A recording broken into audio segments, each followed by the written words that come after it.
Where is he? Where are you? Skull Rock. Do you know it? Hello, this is Stacy over at the Skull Rock broadcast. I am joined by... Hello, this is Megan. Welcome back to our Stranger Things podcast. And we are also joined today by Alexis. Tell us who you are, Alexis. I am Stacy's older sister. Yay! What an honor. So nice to meet you. I have never met you before, so this is really fun. And we're super excited to have you on today and to chat. And how's it going? Good. And I'm going to try my best not to embarrass Stacy too much with anything that I say Did today. you bring like the childhood pictures to show me? Come on. I should have. It's a total miss not doing that. I actually have her baby album in my home. It's in my possession. So I should have. Yeah. Maybe we'll do another episode. Mm-hmm. A video Just a episode. slideshow. Yeah. I just hold it up. Dear God. Each page. Oh my gosh. How are you, Stacy? I'm hanging in there. Pretty pumped to do this episode. Me and Alexis, we are about 3 years apart. I thought you were going to say we go way back. We go way back, To birth. way back. But no, it's pretty funny because like whenever I describe Alexis, I'm like polar opposite of me. But then I'm like, but we did grow up with kind of the same stuff and we did have some of the same interests. Like earlier before we started recording, Megan went, so she's really into the horror stuff. And I went, oh, no. I said, she watched the same stuff as me. I said, but does not like gore, does not like horror. I said, that was me. Like from looks to style to interest overall, total polar opposites. But, I will never forget, I was actually at Alexis's first house when I first watched Stranger Things back in summer of 2016. And I remember you actually were on your way out, you and Sean, and you were kind of looking at the screen. And I remember telling you, I was like, man, this is like if Stephen King and Steven Spielberg made a show. This is really good. This is really great. And here we are now. So we're going to be talking about all things Stephen King because Stephen King was a huge staple in our household. Our mother was a massive, massive fan. Got us growing up watching his films to his miniseries to eventually getting us into his work. And there's nothing we nerd out more than talking about our home libraries and his latest movies and his latest, books that have come out or what he has planned on the docket. So kind of what we're going to talk about today is kind of where we saw the Duffer Brothers maybe take some inspiration from the horror master himself, which makes perfect sense because Alexis lives up in Maine, which is King Country, Is that where he's from? So wait to answer that question. I literally know like nothing about Stephen King. So this is also super exciting for me because I'm going to learn a lot in this episode. And I feel like I've already learned a lot from Stacy on this podcast. And I feel like from our very first episodes, we've been kind of like mentioning like, I know of some of the projects that like books and movies and stuff, but so hearing all of those references, we can really dive deep into that today, and I can learn more just about in general. So he's from Maine. Yes. I love watching Stacy's face. It's just like perfect. Zero poker face. She's just like zero. Laughing at me. And what was his first book ever? Like that, I need like Stephen King 101 here. Alexis, take it away. So I think Carrie. I mean, I know he did a lot of small like articles and different things for different magazines and things like that. But Carrie, I believe, was the first of his work that got picked up for publishing, which is pretty cool. What year did that come out in? I think it was the 70s, wasn't it, Stace? I want to say it was, and don't quote me on the 76, probably, because the movie came out in 78. Okay. So his books would have been super popular in the 80s when Stranger Things was going on. And then when was the first like movie adaptation of one of his books made? I believe it was Carrie. Yeah, I think so, Yeah. because Carrie was a pretty big deal and it got picked up, I know, for him. Like reading his book, he wrote a book actually about writing and the writing process, and it was very heavily focused on like the experience of getting Carrie published and how like then it got picked up for a movie, and that was huge for him. Okay. That's cool. Yeah, I misquoted. Carrie came out in 76, so probably came out a year before then. And that was kind of like the overnight sensation. I mean, up until that point, he was, and if you ever go on the Stephen King tour, which shout out to SK Tours up in Maine, they do it out of Bangor, where Stephen King's like original house was. And that's kind of like where he, around the area where he taught, you know, at local colleges, but like he was starving basically. Him and Tabitha, his wife, they had 3 kids. They were really like living hand to mouth at the time. And he even said that when he was writing Carrie, he kind of stopped writing it because he was like, oh, like I'm a guy writing about a girl having her first period, because that's the opening scene. Yeah. And he was like, I feel kind of uncomfortable doing this. And he threw it out. And Tabitha, good old Tabitha, behind every great man is an amazing woman. And that is Tabitha King. And she fished it out of the garbage. And she was like, I think you're onto something here. Like, keep going. And it's a pretty short book. In fact, when it got published, they had to fatten it up with like, you had to write extra stuff, like almost like flashbacks and like police investigation and like newspaper articles. He had to like kind of like fatten it up. But that's what kind of started it all. And he was so overwhelmed when he got his first check, which at the time, I think it was like a $20,000 check. But something like that to somebody like him and Tabitha, it was night and day. That there's this adorable story that it was like a Sunday night that he got the check and he didn't know what to do. So he went out to the only store that was open, which was a drugstore, and bought Tabitha a hairdryer because he was like, that was the only thing, you know?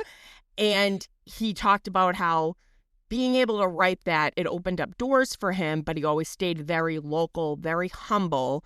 You know, he used his money to help out, you know, the local community, which was huge. He put a lot of money into the children's hospital. He dedicated the local swimming like pool in town to his babysitter that had since passed away. Like really, really, him and Tabitha were just good people. But in the 1980s was around the time our mother was probably part of his like book clubs and stuff, where you would get sent his latest book and you would get to read it. And sometimes you'd get a sneak preview before it went to, you know, paperback.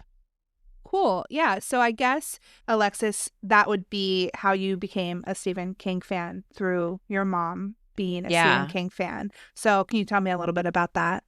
Yeah, so our mom was always reading his books, and you know, growing up and then she started introducing us slowly to things like that we could watch over time, which we didn't really have a lot that we were shielded from with what we could watch.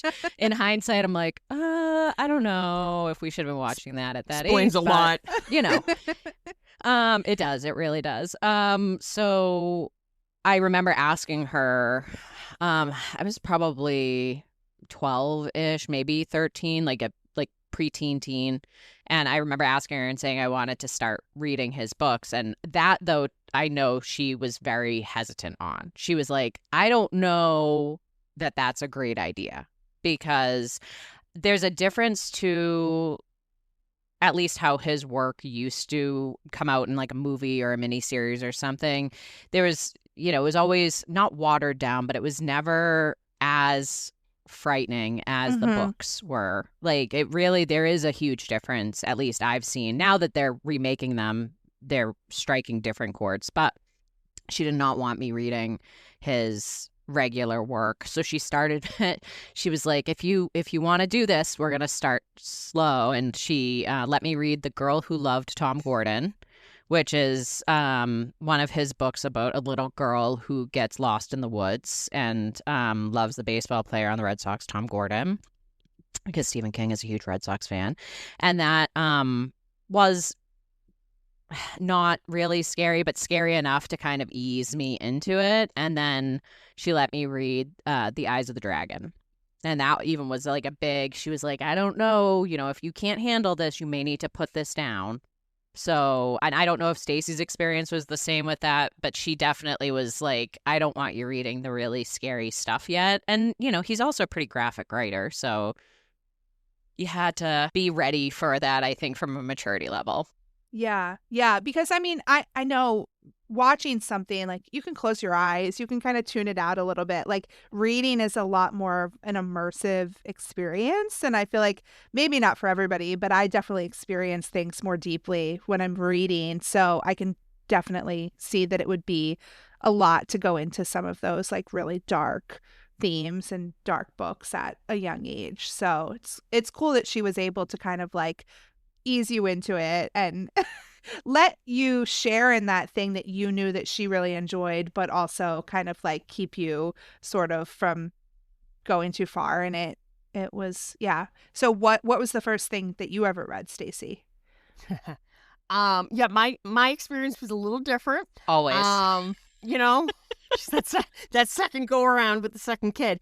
I believe it was his collection of short stories, Night Shift. It was his first collection of short stories.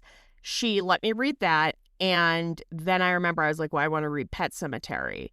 And what she would do is she would actually quiz me to see if I was really reading it or not, because there is differences. And I remember Carrie was even one of them. She was like, how does Carrie die? And like, she would see if I was telling the truth or not. Luckily, I was really reading it. And I just have this vivid memory, and I don't know if you have the same one, Alexis, of her going, you have to wait until you're older to read Gerald's Game. And her even going, I don't know how there's a reason why there's never been a movie made about this yet. And, you know, I eventually ended up reading it. I was like, holy shit, like, yeah, this can never be made. And then in 2017, we were graced with Mike Flanagan's Netflix movie, Gerald's Game, and I couldn't see any other person directing it, and he made an almost impossible novel being made into such a great film. Like, he was the man to do it right, and he also later on went on to do Dr. Sleep, and he's now going to do Life of Chuck. So he does have a history with Stephen King, but you know, that was kind of our thing, but we grew up watching the It miniseries and the Stand miniseries. Mm-hmm. Those were big staples in the Still household. Yep. What was the first things that you watched? Do you remember? Probably the Stand, right? Probably The Stand. Maybe It, though. They were like really around the same time. And that It miniseries when we were younger, like to us as kids, we were like, this is terrifying. But now the movie, I'm like, this is terrifying. Like now I see, you know, Tim Curry playing the Pennywise the Clown. And I'm like, this is kind of kooky. Like, you know, this is kind of like, yeah, this isn't really that scary. And now, you know, now that Skarsgård has taken over, I'm like, no, this is more in tune with the book that you need to put down. Yeah. It was an event, me, her, and Sean going to see the 2 It movies up in Maine, because we were like, let's see how this is done. And I'm not speaking for you, Alexis. At least for me, I walked out of there both times going, that was as close as they could get to the level of terrifying that the book is, because I feel the book It is one of the scariest books, and I waited until it was right after Mom passed. I read it, so I was in my 20s. Mm-hmm. Megan, don't ever read it. Most terrifying book I've ever read. Is that the movies that Finn is in? Yes. Okay.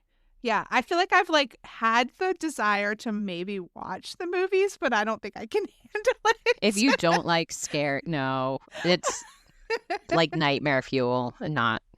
I mean, I can handle the level of like Stranger Things scary, and that's pretty much it. Yeah, no. So you don't, when Stacey makes like a suggestion for some new movie, you have to like really be careful because. Correct. I feel like she does a pretty good job. I've learned very well, like anytime I got Megan to watch Firestarter, which we will be talking about. Okay. Stand By Me. Oh, yeah. Yep. Stand By Me is not scary, though. It's King, though. You know, yeah. But then we were talking about Day of the Dead because they go and see it in season 3, and I go, absolutely not. No. Yeah. No. Yeah. Yeah. Yeah, it's a game. Can Megan handle this? And you either, yeah, sure, or... Well, Stacey, you handle movies, though, that, like, no one can handle. Like, that's so true. You're, like, here. And then Yeah. the rest of us are here. And then I'm And, probably like, like a little you're lower probably than that. here. And every year as I get older, I get lower myself. I'm like, I don't want to watch that. And she's like, no, it's got a great story. And she tries to trick me. And then, you're watching something that I'm not going to be able to sleep. You've learned pretty well over the years. I mean, as a teenager, I used to drive you crazy. It'd be like, oh, I'm going to spend the night here. Show me a movie. And then we actually watched the Gerald's Game adaptation. And without spoiling it, there is a very graphic, gory scene in it. And I just remember being like, she's an insurer or an adjuster. She can handle this. And then you were like, I just remember you looking down going, what's the matter with you? What would you say are your favorite books and then also, I guess, movie or TV adaptations? You want me to take that, Stace? Take it away, Lex. Book, definitely The Stand. I think it's just classic Stephen King. I think I'm probably going to reread it again this summer. I like to every couple years, so it's been a little while because it is my favorite. I think the character development is just incredible. And I love 11/22/63. Again, I tend toward, I think, his like epics more than, the books that are like this thick that you can really dig into. Films. Oh, and I can't forget Dr. Sleep either, because Dr. Sleep is fantastic. But film, I really love when Mike Flanagan does anything with his work. I think like there's a whole like subset thing of Mike Flanagan's work on King. So Dr. Sleep, that adaptation I loved. The Newsstand wasn't my favorite. I found it interesting, the modern day adaptation.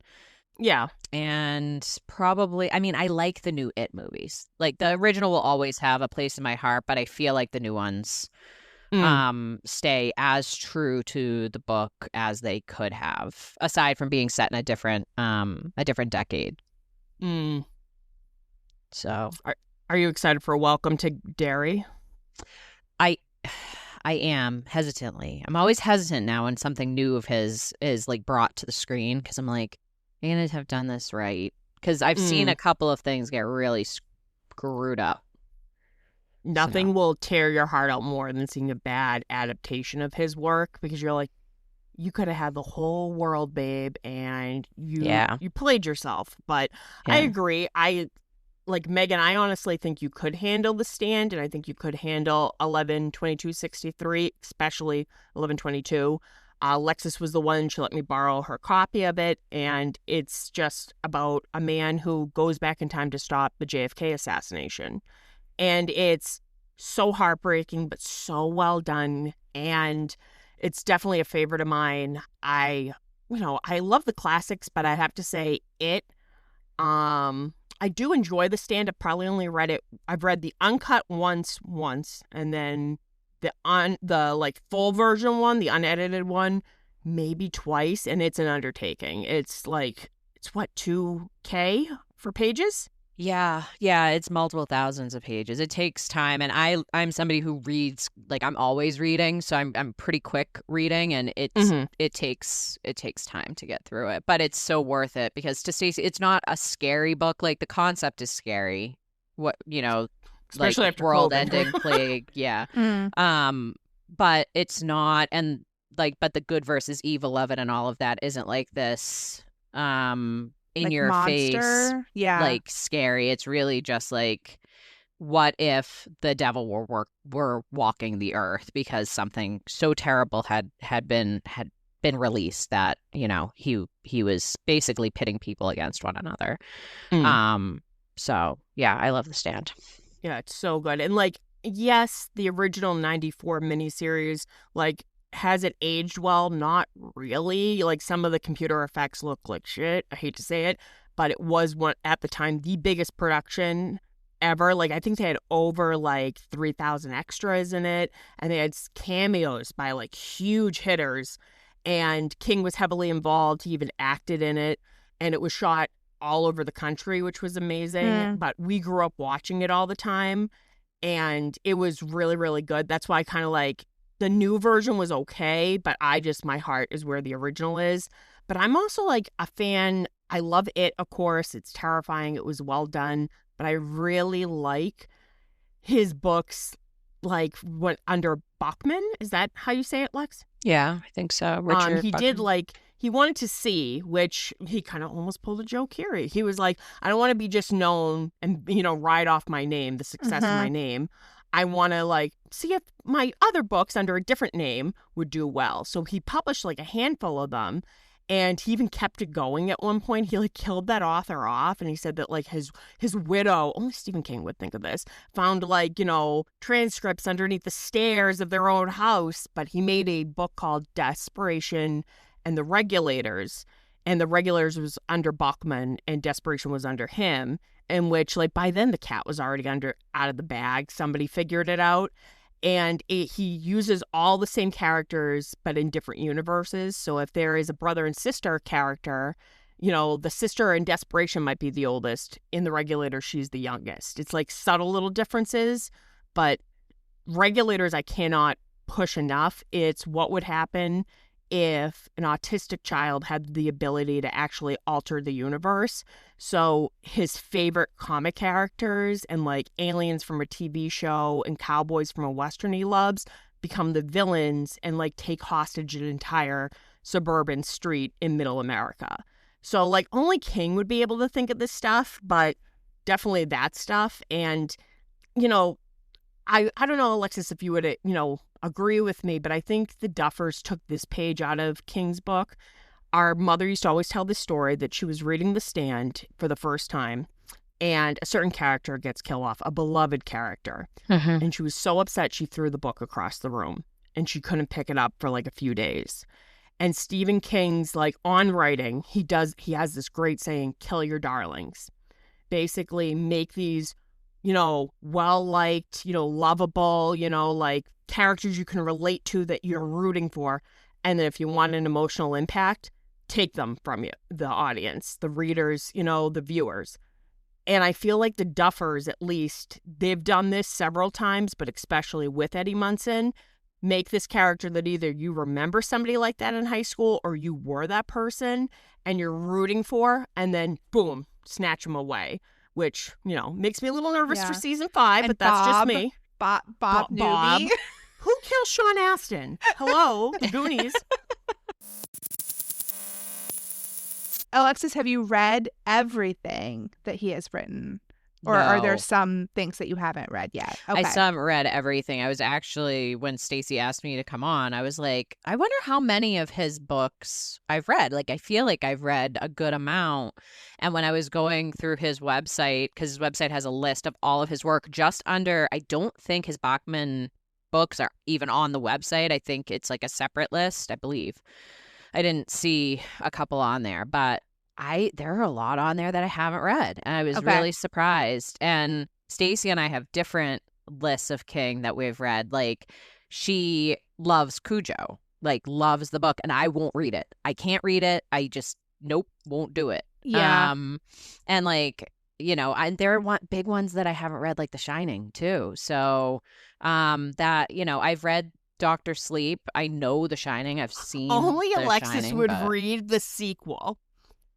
I Only Alexis. I usually can't, but I was like, you were like, I don't like The Shining, and then I I was don't. like, you don't like The Shining? Well, I don't want to waste my time but now I'm like, we have such different opinions now on his work that I'm like, I feel like I need to go because I will probably love it, and Stacey will you'll hate love that it. I love it. Yep. So yeah. Yeah. Yeah. Have you ever, like, I feel like I can't read something after I've seen a movie adaptation, though. It's harder for me to, like, get into a story if I already kind of know what's going to happen.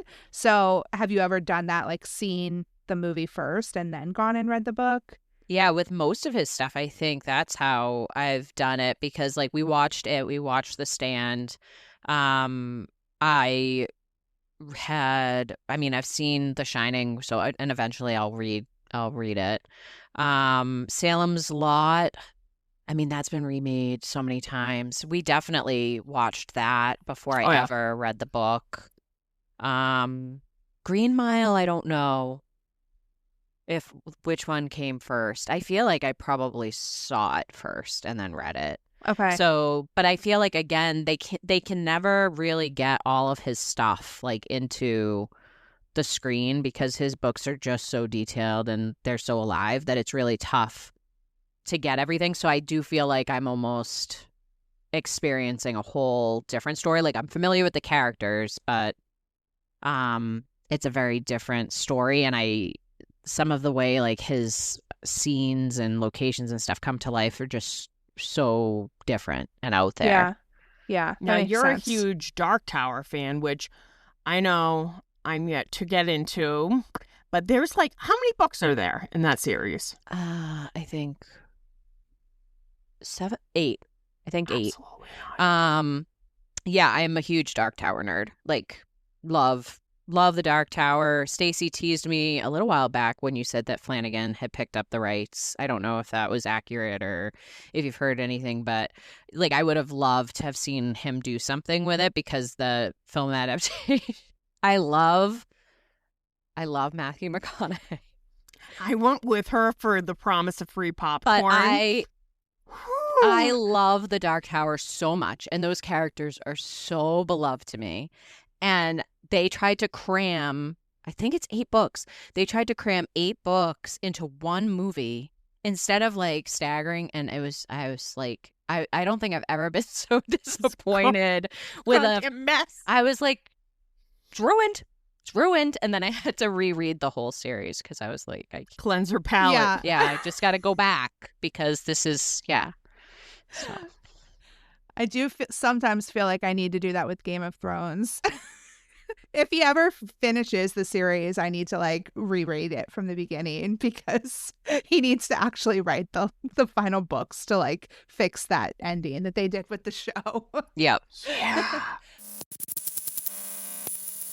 What would you say like the big like themes are? Is there always something kind of like supernatural going on, or is it sometimes more realism? And I feel like some of it isn't scary. Like, is The Green Mile a scary movie? Like, I don't know. Like, I feel like his work is so like diverse, I guess. Like, yeah. So what would be like the common themes? There are definitely a lot of supernatural elements to it for sure. Like even in his more like coming of age books and things like that, like Stand By Me and those stories, like there are still elements of like the like little twinkles of things that happen. I think in The Green Mile, it's been so long, but isn't the lead character, he's got like this like somewhat psychic ability. He's got like it's almost like he was touched by God. He's like an angel walking on earth and he can heal people. Yeah, Okay. There's always this like mystique element to things. Good versus evil always in his books, very strong you know, like battles between the two. And I think he's really interested in playing with timelines and multiple timelines, multiple dimensions of like, you know, we live on this plane, but there are infinite other realities going on, you know, at any point in time. Like whether it's a character who's actually going into another world. Like I just read Fairy Tale, which is one of his newer ones. The character actually goes into another world that's below this one. Oh, really? Yeah. Sounds familiar? Yeah, I mean, right. So like it's always, and then 11/22/63, you know, it's the portal and the timeline jump. So he's very interested in like alternate realities of things that have very similar characteristics to this world, but they're all like they're a little out of shape somehow. You know, you see them just like when you think about the Upside Down, like they're there in theory, but they're different somehow. They're, you know, it's like the skeleton is there, but the rest has changed. Okay.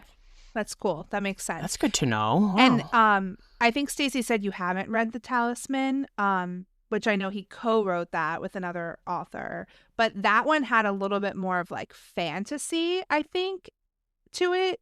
That's where- Megan's first Stephen King book. And I haven't finished it. I've only listened to maybe like a quarter of it. So I need to go back and try to finish it. But it's the book that Lucas is reading to Max when she's in the hospital at the end of season 4. So I was like, oh, I need to like read this. But also, are the Duffer Brothers going to do an adaptation of it? Is that something I It was made up? announced. Or it's Yeah. like a rumor. Yeah. It's rumored, I guess. Yeah. So eventually I'm gonna have to finish it. But I guess that author, I think, was the author that he wrote it with was more of a fantasy author. So, but I could definitely see those, those multiple dimensions. That's a thing in the Talisman as well. So that's interesting. Because didn't you say there's a thing called the territories? Yeah, which is like they have to like go through sort of portals to like get to the territories, which in the quote that you hear Lucas reading to Max, he mentions the territories. But then there's also like twinners, like so some people have like an alternate version of them in the territories, but some people don't. So yeah, it's definitely interesting. But okay, so I think you kind of mentioned this a little bit, but what would be some of the books that you would love to see an adaptation made of? Definitely if they could redo Dark Tower, but take each book and dedicate a film to it, because there's so much in each. You have to give it the time. And each one of those books is set in a somewhat different the whole thing in the Dark Tower is like there are levels and you're kind of moving through, and so like that would be I think I'd really like to see that probably the most. I don't know one that hasn't been done. I mean, Fairy done Tale would properly. be cool, like because I just read that and I feel like they could do a lot with that, because that's also very like fantasy-esque, and it could be neat. He does a lot with like younger characters too, so I always find that that's like a good audience pull, like all around for people to get behind, Yeah, I don't know what else. I mean, like a good version of Needful Things would be great. I know they did Talk my language. Yeah, like an actual redo. We don't talk about the movie. Yeah, with Ed like Harris. a redo would be nice. Like, I think you could handle Needful Things, Megan. Like, it's just a small town in which basically the devil comes to the town and opens up a curio shop. And how it's like you could buy your greatest desire there, but it would actually look like an item. Like, let it be a photo of Elvis or a baseball card. And in order to get it, you have to run a little errand and play a little prank on somebody, but it sets off like a domino effect in which everybody like has a grudge against somebody, and it becomes like this all-out blowout, because he always used to use the town of Castle Rock. And then this was like his goodbye to Castle Rock. He was like, I'm going to basically destroy the entire town, so this will no longer be a location that I write about. And it's on such an epic scale of the good of humanity versus the bad. And he references so many of his past works and that. And I always was like, if I had like unlimited like fuck off money, I'd be like, Duffers, HBO, so you have no restrictions rating wise, get it done. And I feel like them or Flanagan could definitely do it right, And I'm not picky. I know a lot of people didn't like the newest Salem's Lot. I liked it for how much they tried to cram into just a 2-hour movie. But I feel like that would be well done, because that Ed Harris one, No. rough. What other, do you have any more, Stacey, that you would like to see? My biggest one is Needful Things. Okay. I would like to see The Regulators. It's yet to be done. Desperation was done in 2006 as a miniseries, but I don't know if he had a contract with ABC, because that's where his miniseries Rose Red aired, and so didn't Storm of the Century, both of which are great miniseries for being on like regular primetime TV. It didn't have to be violent. It didn't have to be like, really graphic. They were just great stories in general, and they always get like best of the best of cast to get behind this. Yeah. So like if that entire crew that did Storm of the Century and Rose Red came back to do maybe a proper desperation in Regulators. I'd love to see that. He did recently, I read it during the pandemic, and then I saw the HBO like miniseries, The Outsider. That was done really well. And he has this character, who is it, Holly, right? Yeah, Holly is the character that's in. She's in a number of his books, and he actually has written a separate book about her, Holly, and I love she's that. in the Outsider. Yeah. Holly Wheeler. She's in the I know Holly Wheeler. She's in the Mr. Mercedes books, and she's in like If It Bleeds, which is like a collection of short stories. But what he likes to do is bring back the same character. And I've heard some people say they prefer the actress who played her in the Mr. Mercedes, show versus The Outsider. I've only been exposed to The Outsider, but he's able to make like the simplest scene heartbreaking, and I feel like the Duffer Brothers can pull that off very well, where it's just a scene of two people talking, but the subject matter will rip your heart out. That's why, a scene in The Outsider, without giving anything away, is a police detective is talking to a guy that's been accused of horrific crimes, and this particular character was a little league coach, and it's him kind of talking about the police detective's son, who has now since passed. Only in the miniseries has he passed, not in the actual book.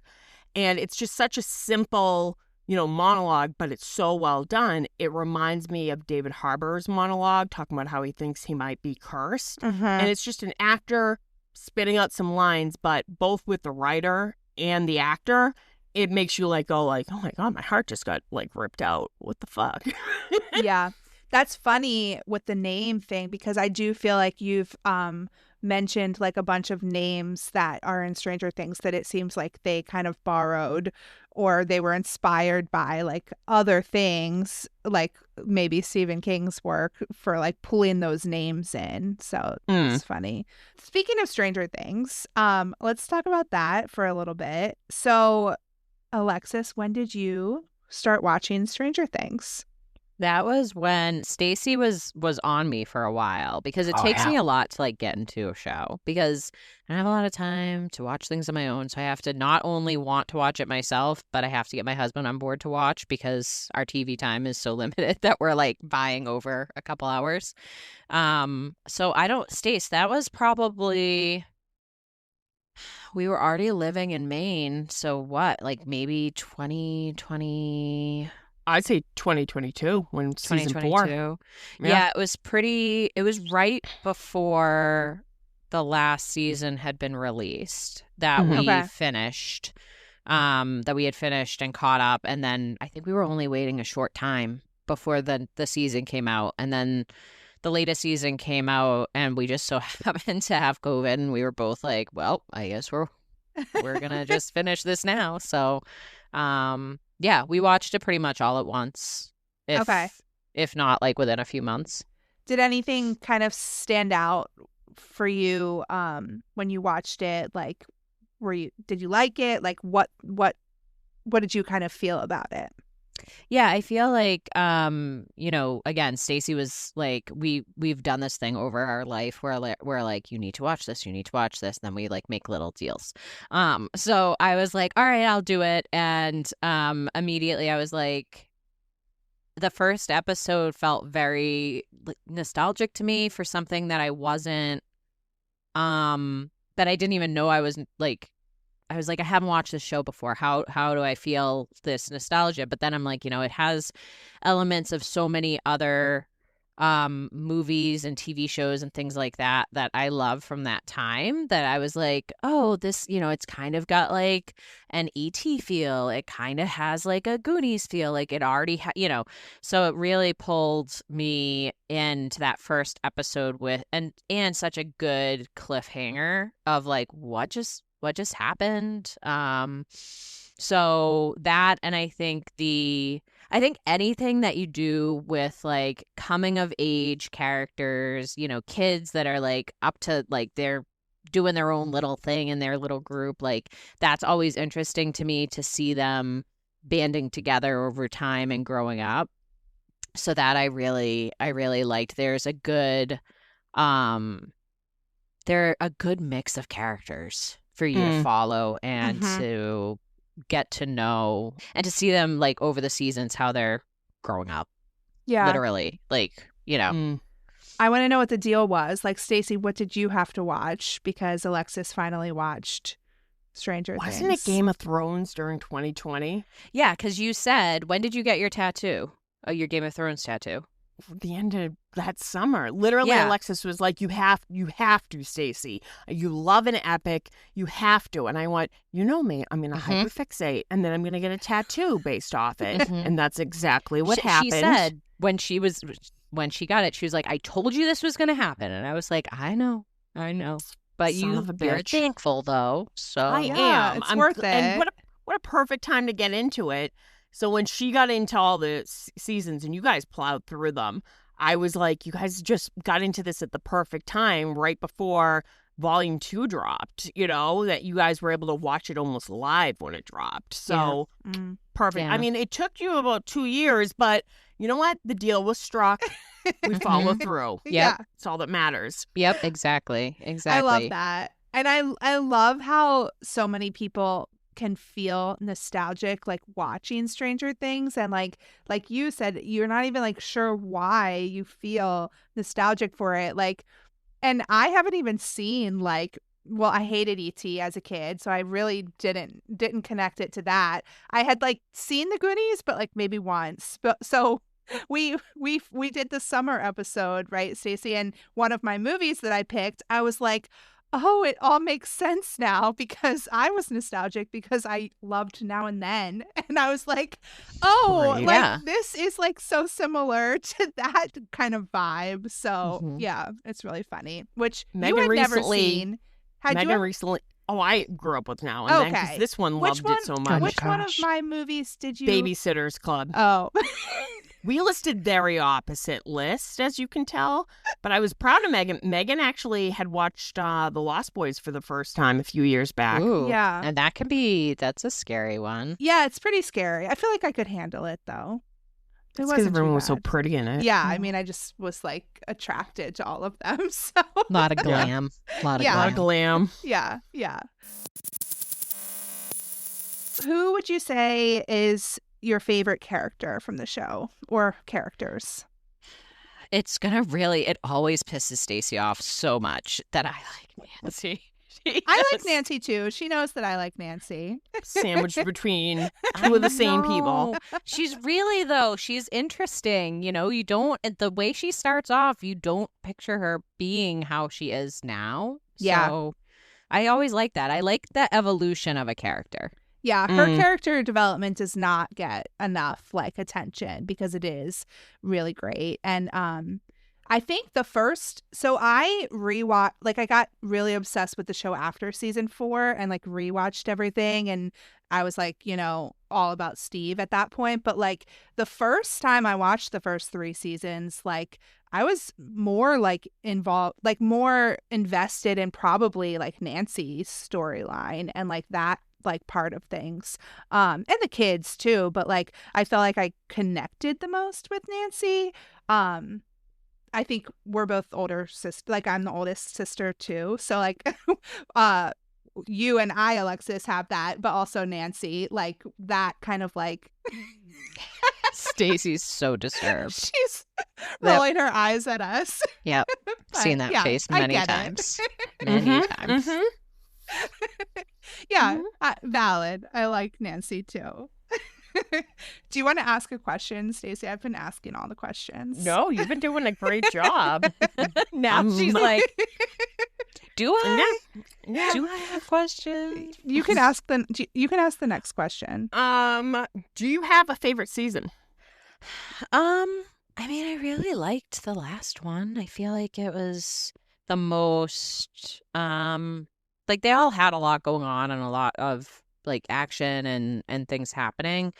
But I feel like this last one for me, like being a Stephen King fan and liking like this like epic, like where are we entering right now? That I really liked from the last season. I really liked how much time the different groups got around, that not everybody was like sandwiched together again. Like there was a little bit of like this working in, I don't know, pods, if you will, because I think that gives you a little bit more time to dig into characters too, instead of when you have this big ensemble cast and they're together. It can make it really, really difficult to get to know everybody on the level of like, oh yeah, I really like this person this season. Yeah, I get that. I think the experience of watching season 4 was unique also in that we got like the cliffhanger in the middle, and you were basically watching it kind of live at that point too. So like we got like left off in May with this like cliffhanger and this big reveal, and had to wait 2 months to like get those last 2 episodes, and that just kind of like created some more suspense, like, because typically with the streaming show you're getting it all at one time. You can watch it at your pace. Like, you can create your suspense if you want, like me watching an episode a day. Serial killer. Like, she was like, oh yeah, when I watched season 4 I saved an episode a night, and I'm like, Megan and I are the same those days. We do the same. Sean and I do the same thing. We like, it's like a treat. We're like, do you want to watch one? And then we'll save the next one. Yeah, exactly. Like, we don't binge shows. And also, I get very like emotional watching a show that I'm into, and sometimes I feel like I need to digest what I've just seen. I can't just jump into the next nodding episode. Along. Yep. I need time. Sometimes I'm like, it's like when I finish a book too. I'm like, I need a minute. I need to like put that story away, give my characters the time to think through it. Yeah. Yep. I can't. I know you just sit there and you're like, let's go. Like, I got my Domino's pizza on my lap. She's like, next 8 hours of my life. Like, yep. Cannot. I mean, I've definitely binged shows before too, but like for something that I'm so invested in that I like that much, I don't want to binge it. It's like, it's a weird phenomenon. Like Once Upon a Time, I binged that show because it was like, I haven't even finished it, but I wasn't really into it that much. So like I could just like casually just like keep watching it and like see what happens. But I don't know. It's funny. Yeah. I'm talking to the same 2 people. This is freakish. I know, Alexis, you haven't read Firestarter, but you are aware of the movie with Mr. Barrymore. We do not mention the remake at all. But I got Megan to watch the movie, and I always said Firestarter walked so Stranger Things could run. And did you see any like similar like themes going on with that movie with the show? Yeah, definitely. You know, I think the whole, young girl who is born with or has these capabilities, who then is treated almost like a specimen, that it becomes this frightening realization of, oh God, it's now you're not a person and you are this like lab subject. Definitely with that. And then the whole, I think that there are a lot of themes between that, and I would say Carrie too, with 11 or Elle, because they're both these young women, or all three, these young women characters who have this crazy ability to do whatever, to control things with their mind and to make huge impacts in the world, and they're so mistreated that then it becomes this like, well, now there's this angry like storm that's brewed that like they could necessarily control it. I think about like the scene at the skating rink with 11 when that's very Carrie to me. Very like, you've pissed me off, you've pushed me to the brink, and like now I'm gonna get you. And so I think that there's a lot of that between the 2 books where it's this like the government steps in, and maybe doesn't necessarily always through Stephen King's work. It's like the government may be telling you they have your best interest, and they may be saying like, oh, we're the good guys, we're gonna help you figure this out, but it never quite turns out the way that it should. Yeah, especially like when Terry Ives, Elle's mother, her sister is telling Hopper and Joyce in season 1, like, ever read any Stephen King, and talks about how Terry did all this experimental stuff as a young woman, and kind of much like Charlie's parents did, you know, they were college kids and they just weren't accounting that these two people, given these, you know, experimental drugs, would actually end up producing a child. So there's the shop, which is the lab and Firestarter, and then there's the lab. And I always think of, you know, the friendly orderly in Firestarter is Rainbird, who befriends Charlie and is like, you know, no, I'm your friend. And, you know, when they're betrayed, it's the ultimate betrayal. And that's very similar to not only Papa, but to Henry/1 as well. You know, that's the ultimate betrayal in a environment where these children didn't have an emotional adult connection. That's it, you know? Yeah. I don't think I thought of that connection until now. Look at that. Yeah. Look at you, Stace. Dust off those shoulders, baby. But I know there's a guard that's guarding Will's body, and he's reading the hardcover edition. What I was going to say. So Boom. I like Look how at that. there's like, thank you. She can read my mind. There's like some direct connection, like references, like with that example that you came up with like the have you ever read any Stephen King? And then there's like the guard is reading Cujo, right? So like Hopper comes in and is like, he's like, that's a nasty dog. mutt. Yeah. I can tell you that I would never read that one either or see any movies. Like, not. You know, it's not with funny. a I've dog. asked Alexis, and she's like, as a dog owner, I can't. Yeah. No. You know, and I think you would feel the same way, Megan. Like, Yeah, just can't just do an it. animal lover in general. Yeah. Well, because I like, mean, you know, I'm reading it for the umpteenth time with Quinn on my lap, and I'm like, yeah, it's fine. She's like, this nice little tail. But my mom was the same way with Pet Sematary. Like, she Mm. refused to ever read that because she was like, I had 2 young kids at the time. Like, absolutely not. So I think if a writer can make that big of a no way, can't do it, you know, they're doing a good job. And Yeah. I feel like the Duffers, like, they've done a great job. I mean, I didn't even put the connection of Will's fake body. It's a bunch of kids going down train tracks, and they eventually are finding a body. like Stand By Me, right? Yep. Yeah. Mhm. Yeah. It was fun when I watched that one too. That's a fun movie in general. Yeah, Like, it is a fun man. movie. River Phoenix. But Alexis, what would you think is like kind of like the similar themes with it to Stranger Things?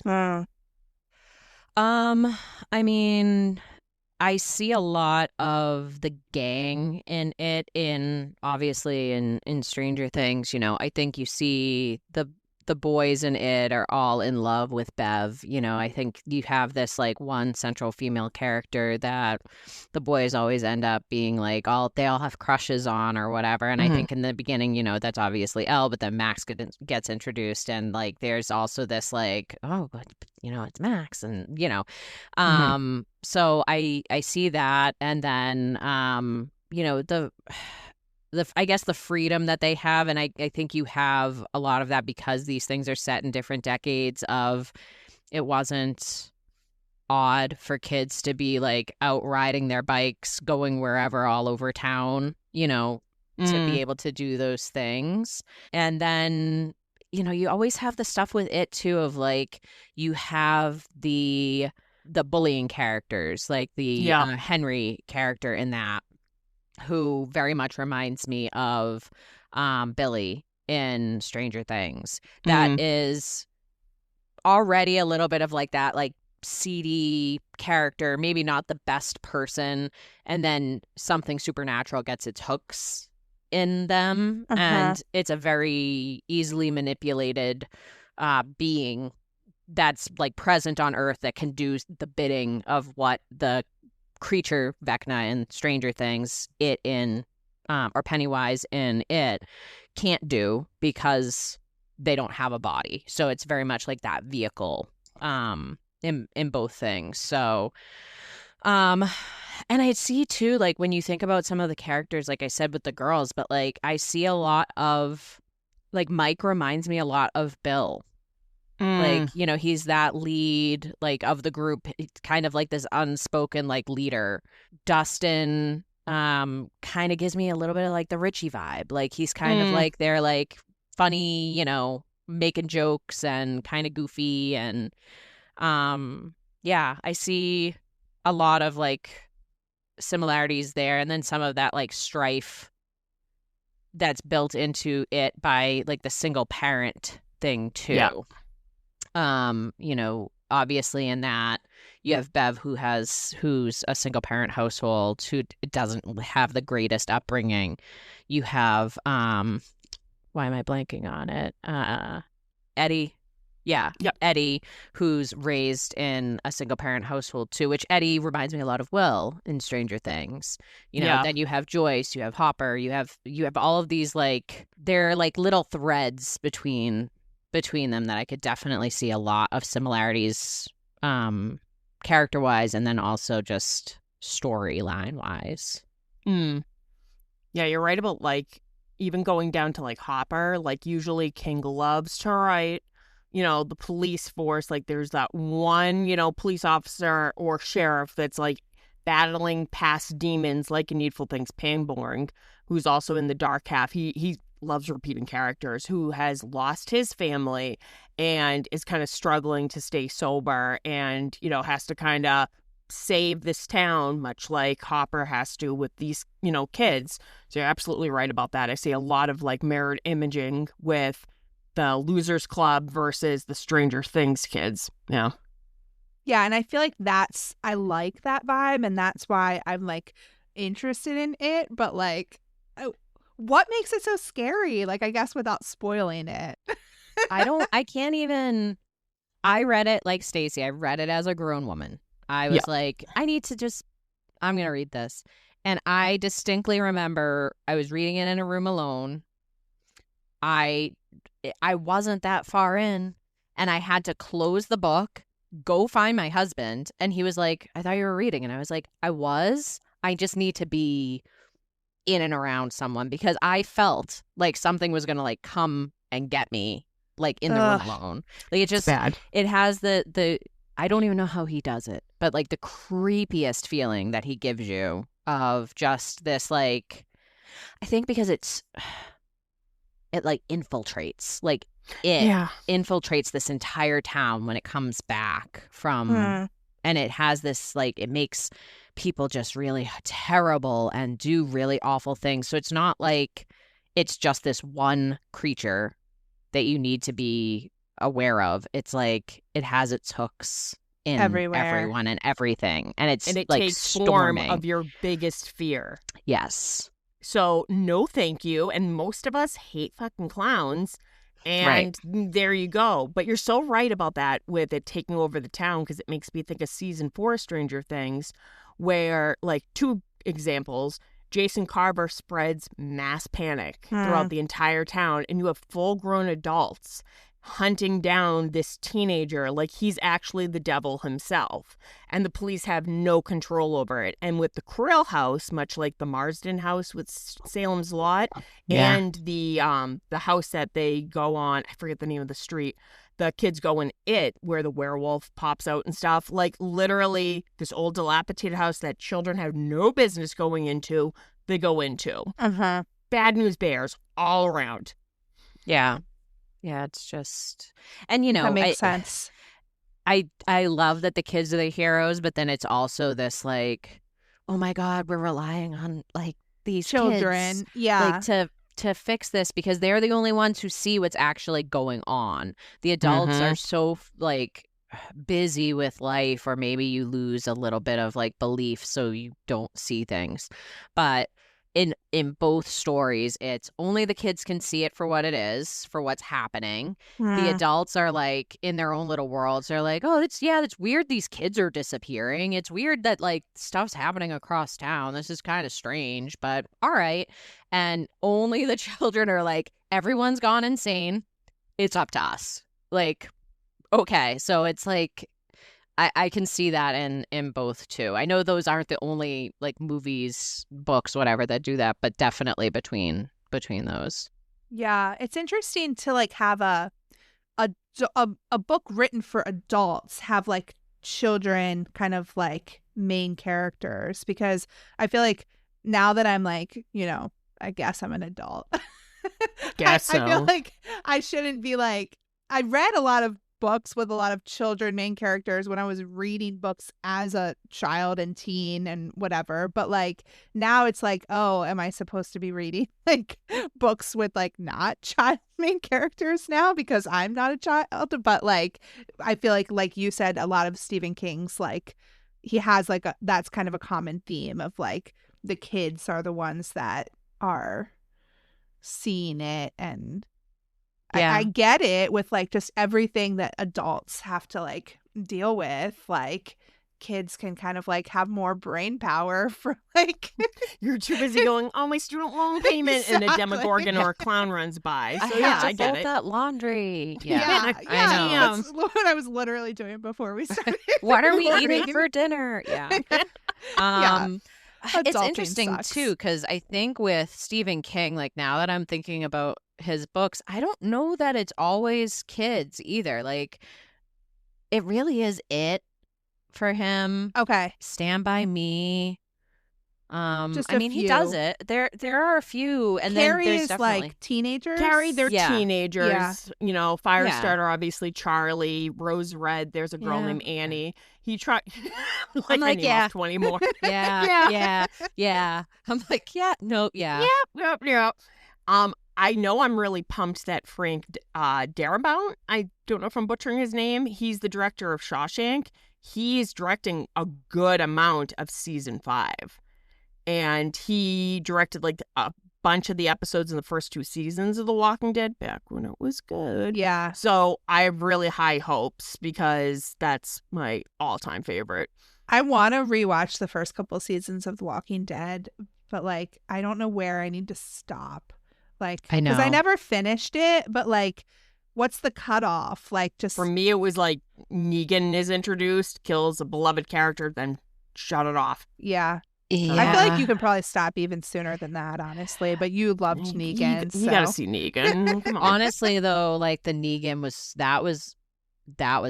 like earth shattering. It was just, and Yeah. it was another really disturbing. Like was starting a new role at work the next day, and I remember being like, I should not have watched this. Yeah. Like I am the most disturbed with any TV episode I've ever seen, and now and you knew I'm it was like, coming, but yeah, and I'm like, I feel like I just lost a friend, and now I have to Yeah. go and be a grown up tomorrow, and I don't want to. I just want to Yeah. be like, kill your darlings. Stacey. I know, man. I know. Ah, that's so funny. What else? Anything else that you guys can think of?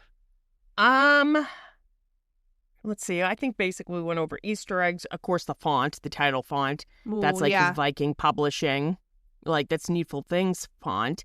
That was the first thing I actually jumped out to me when I first watched it. I went, oh, it kind of looks like Stephen King font. Alexis, what are, like, some things, like, either some theories or things you would like to see happen or things you hope don't happen with season 5? I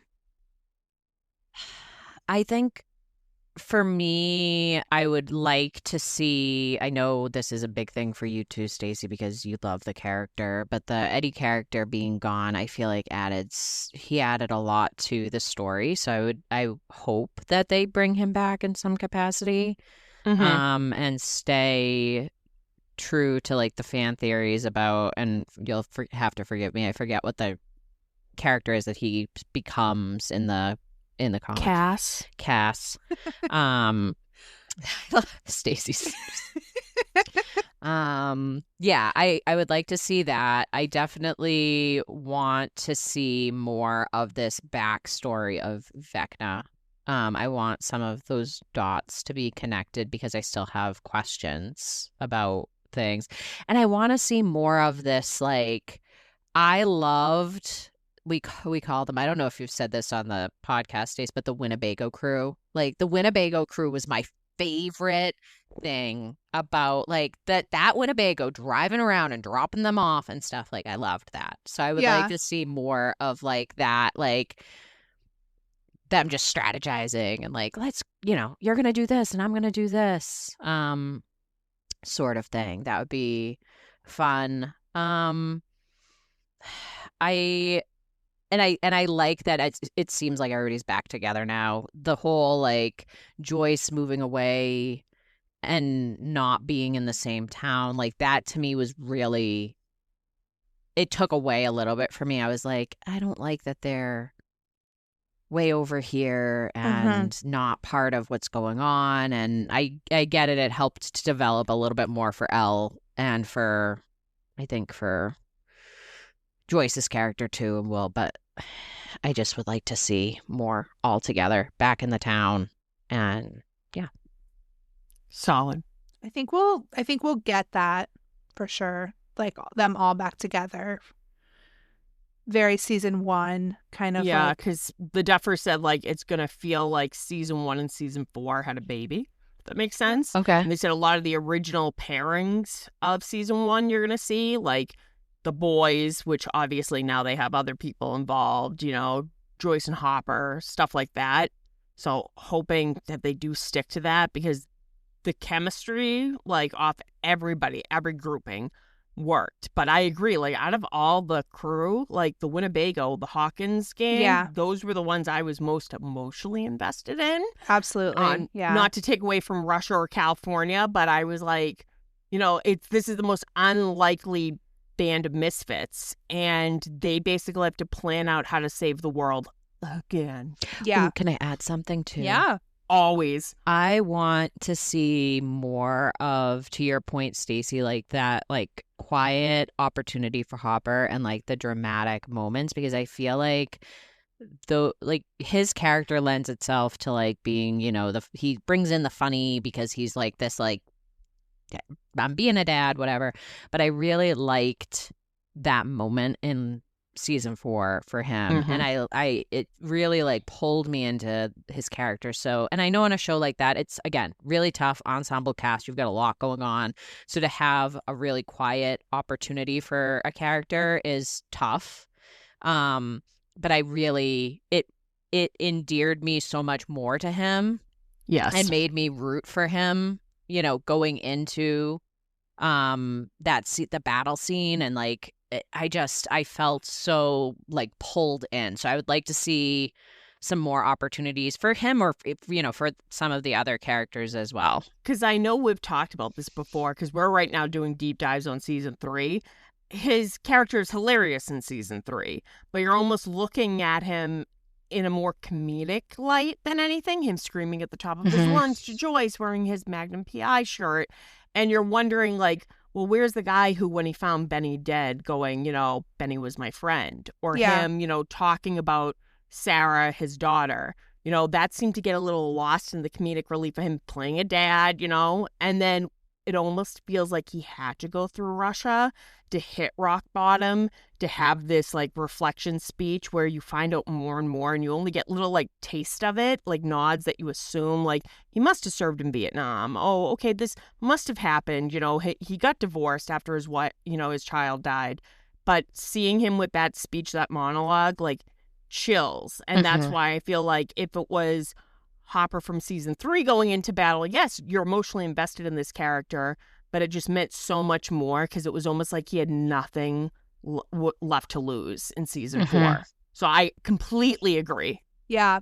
Also, the other thing you said was like more of the Henry Vecna backstory. And I think that Stacey and I this weekend are going to get a little bit more of that when we see the play, because nice. Like the first shadow, like that's set in the 50s or whatever, and it's like it's going to be the characters when they're the older characters when they're in high school, which I'm not really sure because it seemed like Vecna was younger than them, but we'll see how they do it. But Demoisturized. Yeah, I'm excited to like get some of those dots connected, like for the backstory. So I've been really excited to see this play for a while, and curious how they're gonna like connect those dots for people who haven't seen the play before the I new know. season comes out. Like, I know a lot of people really want them to like put a live performance of the play like on Netflix, but I don't know if they'll do that or not. So Yeah, that's really interesting to see how they'll like weave that information in. If, to your point, not everybody has the opportunity to go do it, so it's like, right. how do you fill that in for fans who can't?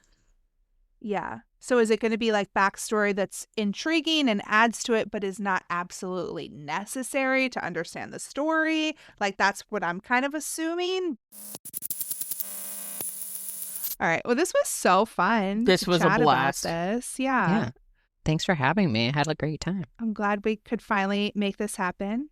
All right. You got to see, the other side of things, Megan, Oh, you This and is- Alexis? Yeah, And exactly. Alexis got to see the podcast from Yep. an inside Exactly. perspective. Yeah, yeah. Inside baseball knowledge now. Yep. Yeah. Look at you. Boop. Ah, Did you just boop my nose? I did. she Yep. did. Okay. All right. Okay. I think that's it. Is that good? Over and out? Over and out. Bye.